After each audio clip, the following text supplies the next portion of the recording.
Good morning साथीहरू। यो चाहिँ मेरो विन्टर सिजनको पिटुनिया फ्लावर हो।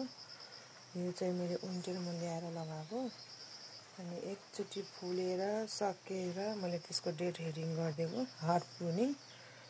तपाईहरुले पनि विन्टर सिजनमा ल्याएको जति पनि फुलहरू छ त्यसलाई फुलेर सकेपछि नफाल्नु होला। उसको हार्ड प्रुनिङ गरेर मलजल गरेर राख्यो भने फेरि समरमा यसरी फुल्दो रहेछ। यो मेरो सबै मैले विन्टर सिजनमा ल्याएर रोपेको अनि मैले यसको हार्ड प्रुनिङ गरिदिएको। जो त्यो फुलेर सकिसक्छ नि त्यसको डाँठहरू सबै काटेर ठुट्टै बनाएर मलहरू राखेको कस्तो मजाले ब्लुमिङ भइरहेछ। जति बेला पनि हुँदो रहेछ कि यो चाहिँ हामीले फुलेर सक्यो भनेर यसको जरा उखालेर फाल्न नहुँदो रहेछ।